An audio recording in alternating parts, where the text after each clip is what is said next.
अरे वाह, आज तो मजा ही आ जाएगा। एकदम ताजे ताजे चूजे हैं। पहले किसको खाऊं, लेफ्ट या राइट? मीनू कबूतरी और बंदर मामा। आज मीनू कबूतरी बहुत खुश थी। कई दिनों की देखरेख के बाद आज उसके अंडों से बच्चे निकले थे। आसपास के सभी पक्षी और जानवरों ने आकर मीनू कबूतरी को बधाई दी और बच्चों को खूब प्यार किया। मीनू कबूतरी ने दोनों का नाम चिंकू मिंकू रख दिया।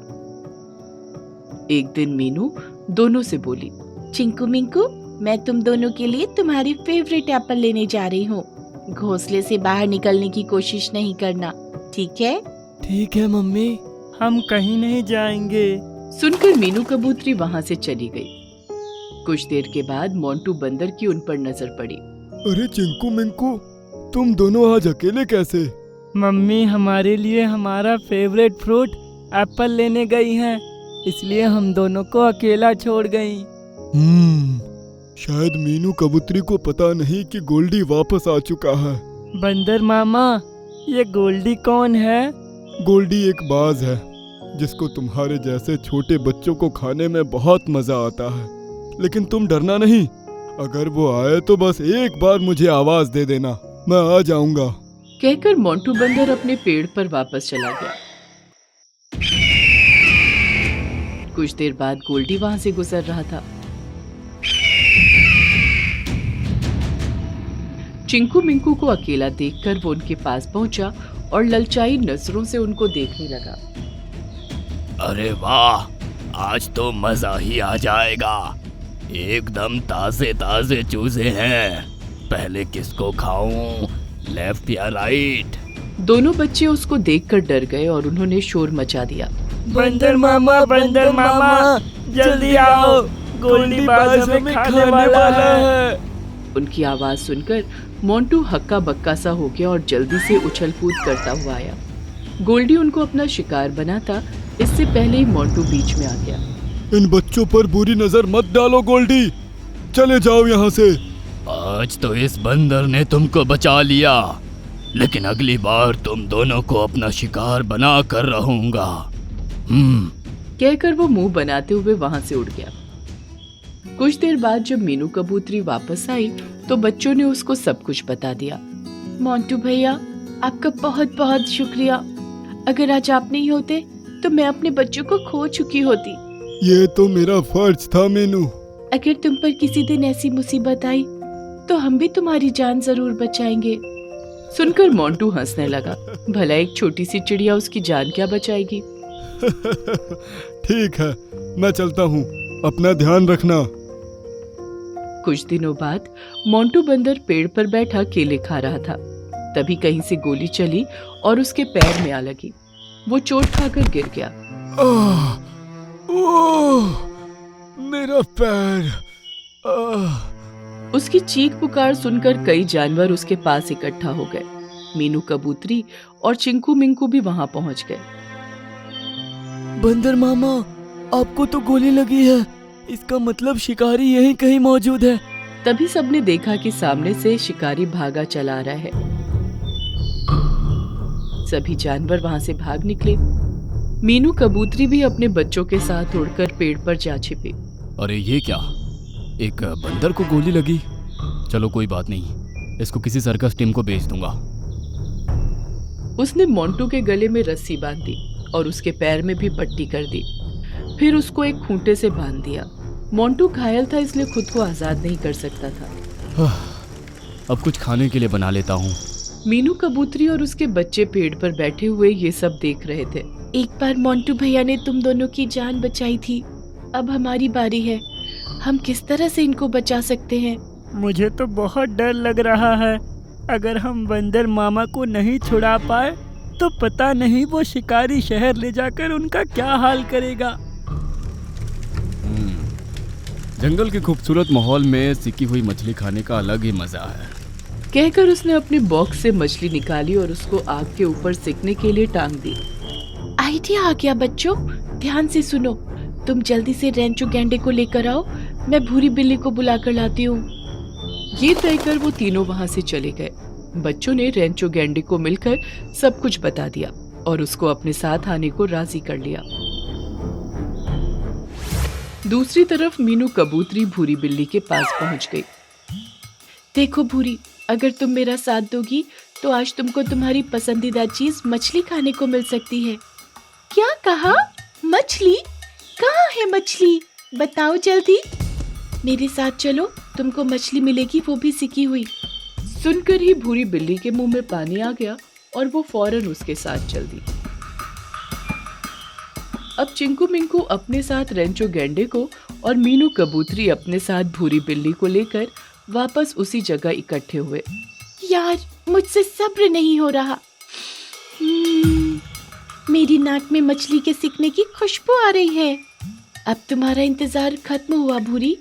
उस मछली पर झपट्टा मारकर सीधा गुफा की तरफ भागना। वो शिकारी तुम्हारे पीछे आएगा और फिर हम इतने में मोंटू बंदर को छुड़ा लेंगे। ठीक है, कहकर भूरी बिल्ली भागती हुई उसके पास गई।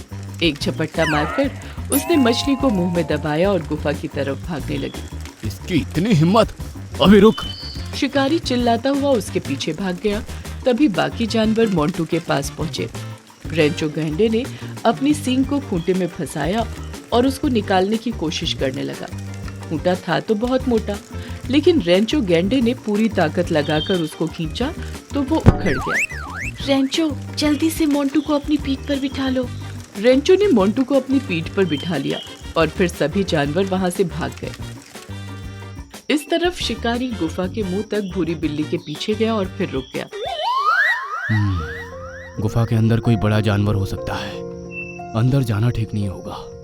ये सोचकर वो अपने टेंट की तरफ चला गया। वाह, आज तो मजा आ गया। भूरी मजे से मछली को खाने लगी। तुम्हारा बहुत बहुत शुक्रिया मीनू कबूतरी। तुम्हारी वजह से ही आज मेरी जान बच पाई, वरना मैं अकेले खुद को आजाद कभी नहीं करा पाता। मैंने तो पहले ही कहा था मोंटू भैया, जरूरत पड़ने पर मैं भी आपकी जान बचाऊंगी। उसके बाद सभी जानवर वहां से तालाब किनारे गए और मिलकर खूब मौज मस्ती करने लगे। शिकारी जब वापस टेंट पर पहुंचा तो वहां से बंदर को गायब देख वो चौंक पड़ा। जंगली जानवरों ने मिलकर मुझे बेवकूफ बनाया। मेरे पेड़ की नीचे वाली टहनी पर एक हरे रंग का सेब है। वो एक जादुई सेब है। उसे आप ले जाओ, उससे आपकी सारी समस्याएं खत्म हो जाएंगी। ये कहानी है सीमापुर गांव की, जहां बहुत सारे पक्षी बहुत ही घने जंगल में रहते थे और वहां एक तोता राजा भी था। पक्षी ज्यादा होने की वजह से तोता राजा सब पक्षियों को थोड़ा थोड़ा खाना देते थे, जिससे उनका दिन का गुजारा हो जाए। पर यह बात पक्षियों को समझ में नहीं आती थी।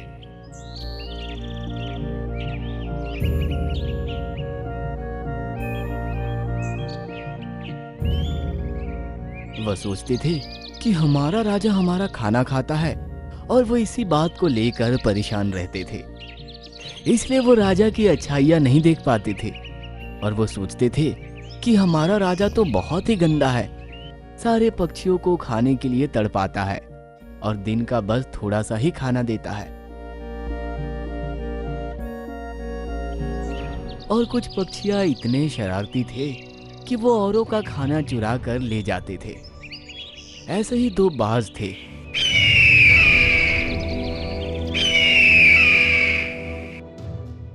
जो अपना खाना खाकर भी दूसरों का खाना चुराते रहते थे। अरे बाज भाई, चलो ना, किसी का खाना लेकर आते हैं। हमारा इतने से खाने में तो पेट नहीं भरता। हाँ हाँ, चलो चलते हैं, किसी का खाना चोरी करके लाते हैं और अपना पेट भरेंगे। फिर एक बाज कबूतर के पास जाता है। अरे कबूतर भाई, मेरे बाज भाई की तबीयत खराब हो गई है और उसे दवाई लेने से पहले थोड़ा खाना खाना पड़ेगा। हमारा खाना तो सुबह ही खत्म हो गया। आप थोड़ा खाना अपना दे दो, मैं आपको बाद में अपने खाने में से लौटा दूंगा। कोई बात नहीं बाज भाई, आप ये लो, मेरा खाना ले जाओ और दूसरे बाज को खिला दो। अरे वाह, मैंने तो इसको पागल इतनी आसानी से बना दिया। कितना मजा आया। अब मैं ये खाना अपने भाई के साथ खाऊंगा। बाज भाई देखो, मैं उस कबूतर को कितनी आसानी से बुद्धू बनाकर खाना ले आया। अब हम दोनों का पेट अच्छे से भर जाएगा। अरे वाह भाई, तुमने तो कमाल कर दिया। चलो अब खाना खाते हैं। वो दोनों बाज ऐसे ही सारे जंगल के पक्षियों को पागल बनाते थे और कुछ ना कुछ बहाना बताकर किसी न किसी पक्षी से खाना लेकर आ जाते थे। जब यह समस्या ज्यादा बढ़ने लगी और सब पक्षियों को उनकी सच्चाई का पता चल गया, तो सारे पक्षी मिलकर दोनों बाजों की शिकायत तोते राजा से करके आए। फिर तोता राजा ने उन्हें एक गुफा में बंद करने का हुक्म दिया और साथ ही उनको खाना भी नहीं मिलता था और ना ही वो बाहर आसमान में उड़ सकते थे। तोते राजा ने उन्हें बहुत गंदी सजा दी।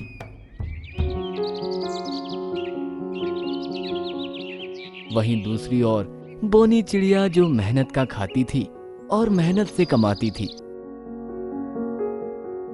खाना कम मिलने की वजह से वो अपने बच्चों के लिए जगह जगह खाना ढूंढती थी ताकि वो उनका पेट अच्छे से भर सके। एक दिन बोनी चिड़िया खाना ढूंढने जा रही थी तो उसने देखा कि एक पेड़ की टहनी आधी टूट गई है और आधी लटक रही थी और पेड़ बहुत तेज रो रहा था। अरे पेड़ भाई, आपको क्या हुआ? इतना क्यों रो रहे हो? बोनी चिड़िया, मेरी मदद करो। मेरी टहनी आधी टूट गई है जिस कारण वो लटक रही है। उसकी वजह से मुझे बहुत दर्द हो रहा है। आप उसे पूरी निकाल कर फेंक दो ताकि मैं इस दर्द से मुक्त हो पाऊं। बोनी चिड़िया उसे निकाल कर फेंक देती है। आज आपने मेरी मदद की है। अगर आपको भविष्य में कभी भी मेरी मदद लेनी पड़े तो आप निसंकोच ले लेना। मैं मदद के लिए हमेशा आगे रहूंगा। पेड़ भाई, मैं आपको क्या बताऊं? तोते महाराज हमें खाना कम देते हैं जिससे मैं अपने बच्चों का पेट नहीं भर पा रही हूँ। इसीलिए मैं जंगल में खाना ढूंढने जाती हूँ पर मुझे खाना नहीं मिल पाता। अरे आप खाने की टेंशन मत लो बोनी चिड़िया। मैं आपको एक ऐसी चीज देता हूँ जिससे आपकी खाने की समस्या हमेशा के लिए खत्म हो जाएगी। पेड़ भैया बताओ, वो क्या है? मेरे पेड़ की नीचे वाली टहनी पर एक हरे रंग का सेब है। वो एक जादुई सेब है। उसे आप ले जाओ, उससे आपकी सारी समस्याएं खत्म हो जाएंगी। अरे वाह, ये तो बहुत अच्छी बात है। मैं उसे अभी ले लेती हूँ। आप उसे ले लो। इसका जादू चलाने के लिए आपको बोलना पड़ेगा, छू मंतर तारारम पम पम तारारम पम पम। इससे ये जादुई सेब बोलना शुरू कर देगा और आप इससे जो भी मांगोगी ये आपकी हर इच्छा पूरी करेगा। ये एक बार में 2 इच्छा पूरी करता है और फिर कुछ दिनों के लिए ये सो जाता है। फिर उसके बाद फिर से आपको चलाने के लिए यही बोलना पड़ेगा। बोनी चिड़िया उस जादुई सेब को लेकर चली जाती है और वो उससे चीज मांगने लगती है। जैसे ही वो जादुई सेब को ये मंत्र सुनाती है, जादुई सेब उसके साथ बातचीत करना शुरू कर देता है। बताइए बोनी चिड़िया, आपको क्या चाहिए? मैं आपकी सारी इच्छा पूरी करके फिर सोने चला जाऊंगा। जादुई सेब भैया, मुझे थोड़ा सा खाना चाहिए। मुझे अपने बच्चों को खिलाना है, उनका पेट अच्छे से नहीं भरा है। जो हुक्म आपका, मैं अभी आपको खाना दे देता हूँ। जादुई सेब बहुत सारा खाना बोनी चिड़िया के सामने प्रकट करता है। अरे वाह, तुम तो कमाल की हो। तुम्हारा जादू तो काम करता है। धन्यवाद जादुई सेब। मैं जादुई सेब हूँ, मेरा जादू तो काम ही करता है। आप बताओ अपनी दूसरी इच्छा क्या है? आपकी दूसरी इच्छा? बारिश का मौसम आने वाला है और मैंने अभी तक अपना घर नहीं बनाया क्योंकि मुझे उसके लिए कहीं लकड़ी नहीं मिली। आप मुझे बारिश से बचने के लिए एक घर दे दो। जादुई सेब बोनी चिड़िया के सामने एक घर प्रकट कर देता है। आप तो मेरे बहुत अच्छे दोस्त हो जादुई सेब। अब आप सोने चले जाओ, मेरी इच्छा खत्म हो गई। ठीक है बोनी चिड़िया, मैं सोने चला। और फिर जादुई सेब अपनी आंख बंद करके वापस सो जाता है। फिर अगली बार जब बोनी चिड़िया जादुई सेब से अपनी इच्छा मांग रही थी, तभी दोनों शरारती बाज जादुई सेब का जादू देख लेते हैं। अरे भाई, ये सेब तो जादुई है। हमें इसे चुराना होगा, फिर हम सब पक्षियों पर काबू कर सकते हैं। रात में चोरी चुपके से दोनों बाज जादुई सेब के पास जाते हैं और उसको अपनी चोंच से उठाने ही वाले थे कि जादुई सेब की नींद टूट जाती है।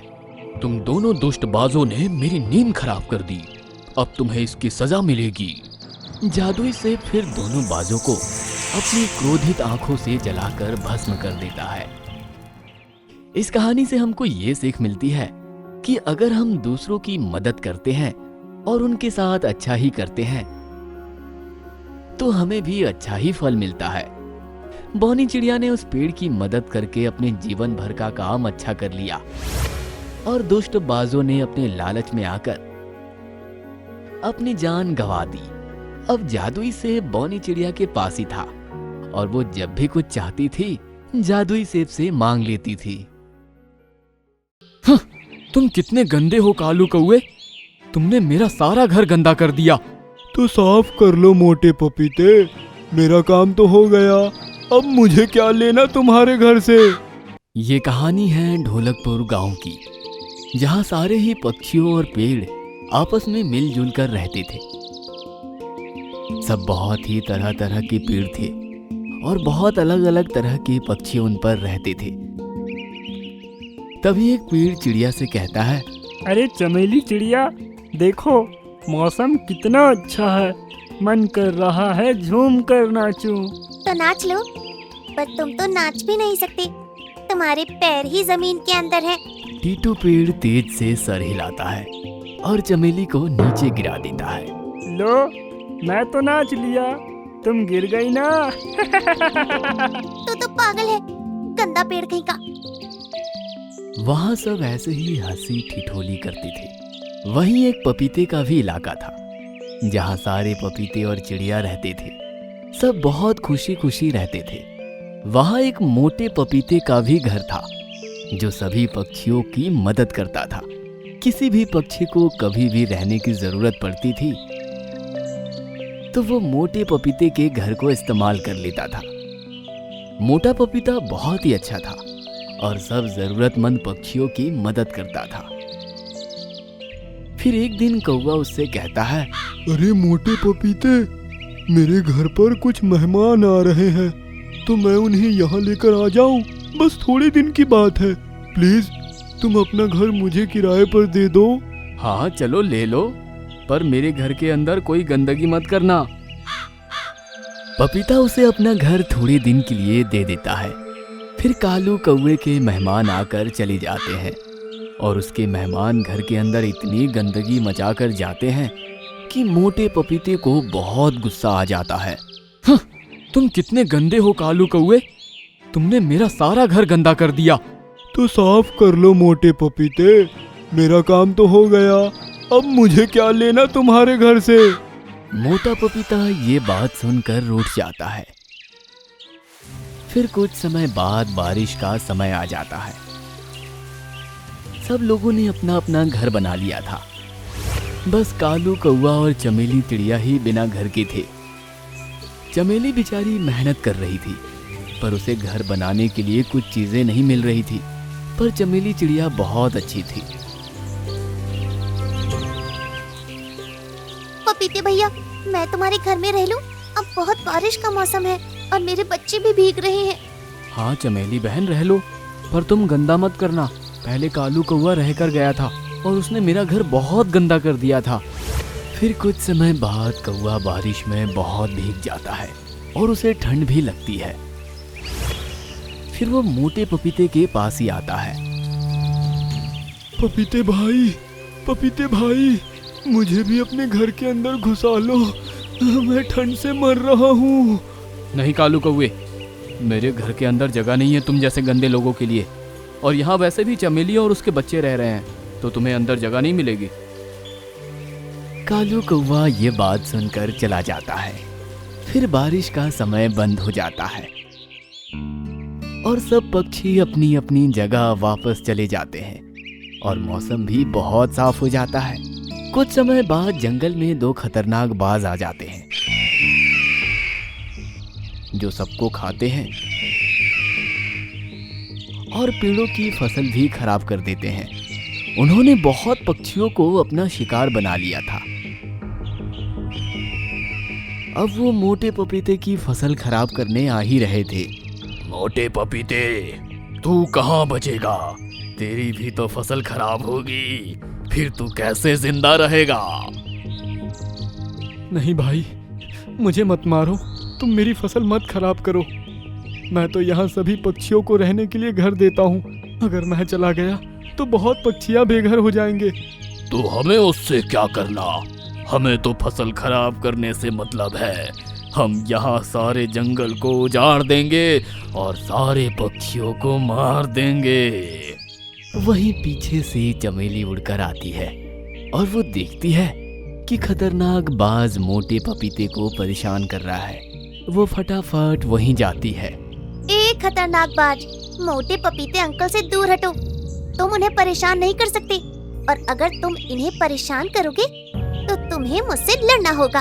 अरे चिड़िया, तू मेरा क्या बिगाड़ सकेगी? मैं तो ये फसल खराब ही करूँगा। तो आजा मुकाबले में। चिड़िया और बाज दोनों की लड़ाई बढ़ने लगती है। तभी चमेली चिड़िया बाज को जंगल के दूसरे हिस्से में ले जाती है, जहाँ शिकारियों ने जाल बिछाया हुआ था। बाज चमेली चिड़िया के पीछे पीछे उसे पकड़ने के लिए उड़ता है। फिर चमेली चिड़िया जाल के पास पहुंच जाती है और वहां से अचानक दूसरी तरफ मुड़ जाती है। बाज की रफ्तार तेज होने के कारण वो दूसरी तरफ उड़ नहीं पाता और जाल में फंस जाता है। फिर शिकारी बाज को अपने साथ ले जाते हैं और फिर चमेली चिड़िया वापस मोटे पपीते के पास चली जाती है। चमेली, तुम्हारा बहुत बहुत धन्यवाद। तुम बहुत ही अच्छी हो। तुमने अपनी जान पर खेलकर मेरी जान बचाई। कोई नहीं मोटे पपीते चाचू, आपको कोई भी जरूरत हो तो मुझसे बताना। तुम्हें ऐसे कोई परेशान नहीं कर सकता। और चमेली, अगर तुम्हें कोई भी दिक्कत हो तो मुझे बताना, मैं तुम्हारी सारी परेशानी खत्म कर दूंगा। नहीं, मुझे कोई दिक्कत नहीं है मोटे पपीते अंकल। मैं अभी फिलहाल अपना घर बनाने के लिए लकड़ियाँ ढूंढने जा रही हूँ, क्योंकि बारिश का समय फिर से आने वाला है। अरे चमेली, तुम्हें अपना घर बनाने की जरूरत नहीं है। तुम्हारा घर तो ये है ना, तुम मेरे घर में रहना। अरे मोटे पपीते अंकल, ये आप क्या बातें कर रहे हैं? हाँ चमेली, तुम मेरी जान बचाई हो तो मैं तुम्हारे लिए इतना तो कर ही सकता हूँ। तुम इसे अपने चाचू का घर समझ लेना। जब भी तुम्हें लगे कि बारिश आ रही है या मुसीबत आ रही है तो तुम मेरे घर में आकर रह लेना, और इस घर में कोई नहीं रहेगा तुम्हारे अलावा। ये सिर्फ तुम्हारा घर होगा। तो आज से तुम मेरे मोटे पपीते चाचू हुए। हाँ, ऐसा ही समझ लो। और मोटा पपीता और चमेली दोनों साथ साथ रहने लगते हैं। वो दोनों बहुत खुश हो जाते हैं और बहुत ही अच्छे से रहते हैं। चमेली अपने बच्चे को भी वहीं ले जाती है। इस कहानी से हमें ये सीख मिलती है कि जैसा हम बोते हैं वैसे ही हमें मिलता है। अगर हम अच्छा करेंगे तो हमें अच्छा ही मिलेगा, और अगर हम बुरा करेंगे